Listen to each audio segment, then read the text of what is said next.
केंद्रीय कृषि मंत्री शिवराज सिंह चौहान ने किसानों से बड़ा वादा किया है, जिसका फायदा लाखों किसानों को मिलेगा। उन्होंने किसान दिवस के मौके पर किसानों को राहत देते हुए कई बड़े वादे कर दिए हैं। जी हां, राज्य स्तरीय किसान दिवस के मौके पर शिवराज सिंह चौहान उत्तराखंड के चमोली जिले के मेला मैदान गौचर पहुँचे, जहाँ उन्होंने किसानों से सीधी बातचीत की, उनकी समस्याएं सुनी और यहाँ तक कि उन्हें ये भरोसा भी दिलाया कि केंद्र सरकार उनकी हर समस्या का समाधान निकालेगी। चलिए आपको सीधे दिखाते हैं किसान और शिवराज सिंह चौहान के बीच क्या बातचीत हुई और कृषि मंत्री ने इस दौरान किसानों को क्या बड़े वादे किए। मंजू बहन, आपको प्रणाम।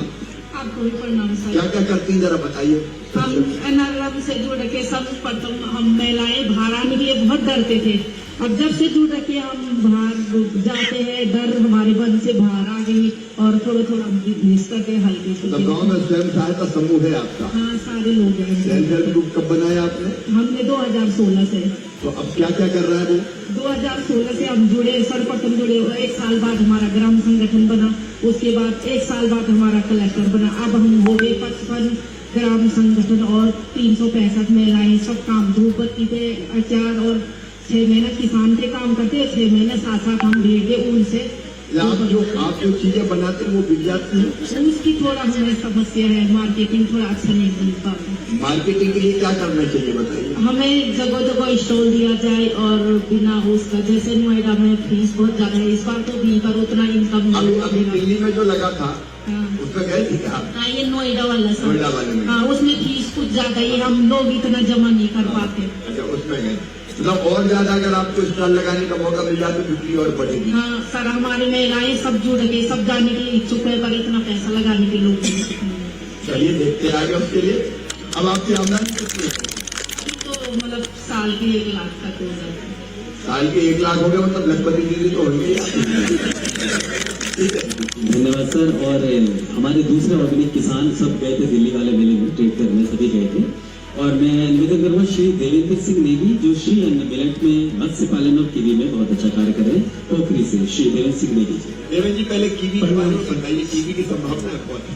यह कीवी की संभावना बहुत है और कीवी नवंबर और दिसंबर में जो 2 महीने चलते हैं, इसके बाद फिर वो खराब हो जाता है। इसलिए राज्य सरकार की योजना और केंद्र सरकार की योजना के तत्वाधान में मुझे कीवी का 25 यूनिट मिला है और मैंने कीवी का अचार, कीवी का जूस, कीवी की चटनी, मुरब्बा, ये सारे उद्यान विभाग। आपने ये किया है, कीवी का उपयोग कर लो, खराब नहीं होगी। अचार मुरब्बा को साल भर चल जाता है। वो 8 महीने 9 महीने फर्स्ट क्लास चलता है सर, हर किसान की आजीविका सुधरती। आपने तो वैल्यू एडिशन कर दिया वहीं पे।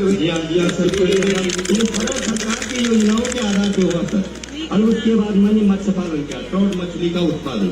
वहाँ से मेरे 8 तालाब आए सर, उसमें मेरा बहुत बेनिफिट है। 1.5-2 कुंटल मेरे मच्छी अभी भी हैं और घर में बैठे बैठे इनकम हो रही। आपने खेत में तालाब बनाया?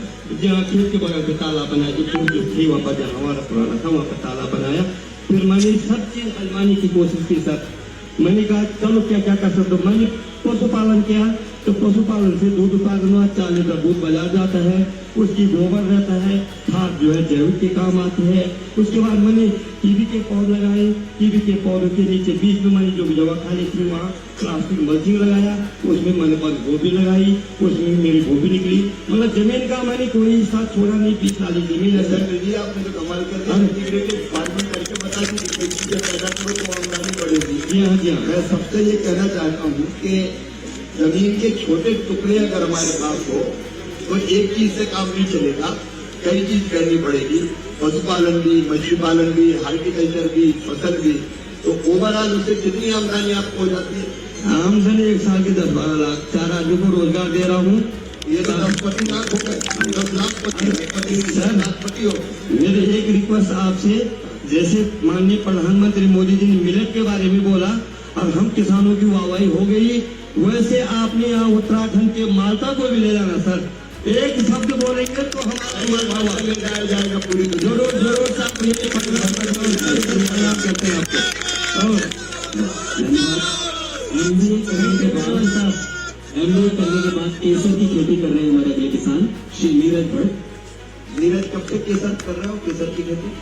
सर केसर से पहले से मैंने नीले कुछ उसमें सर खेती उसकी खेती करते। दूसरा सर कीवी की खेती करते और पिछले साल से मैंने भी केसर की खेती स्टार्ट की है। केसर की खेती से ना बाहर नहीं लगाया, एक्चुअली उसका हमने कोल्ड स्टोर रूम बनाया है 22 बाई 240 स्क्वायर फीट का।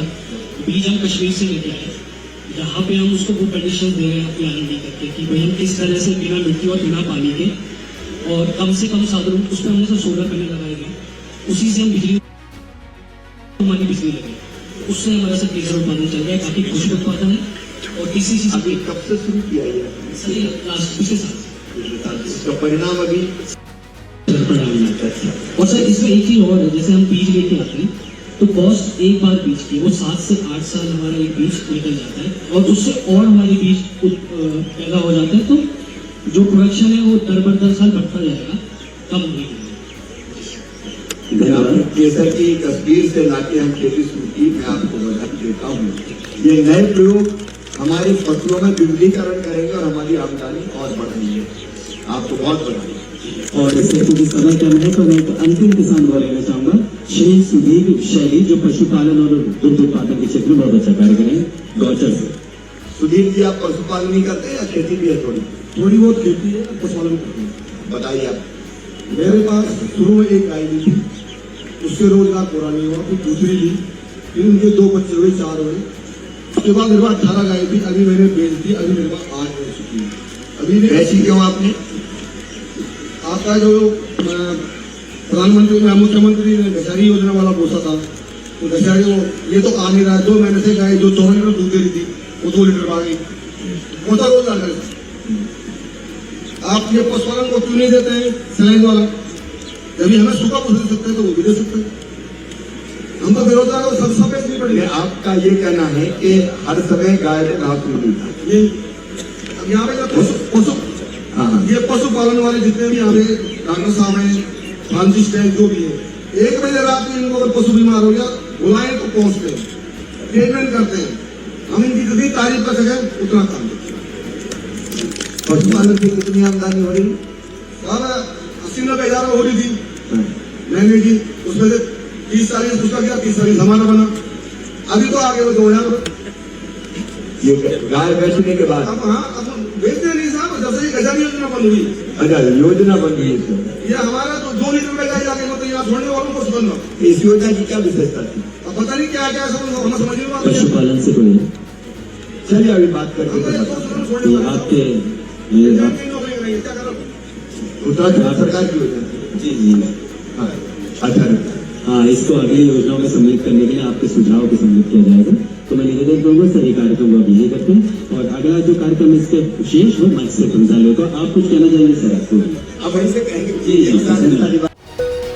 अगला स्टेशन आपकी मनचाही मंजिल खुशहाली है। खुशहाली के दरवाजे चारों ओर से खुले रहेंगे। किसान इंडिया के साथ यात्रा करने के लिए आपका धन्यवाद।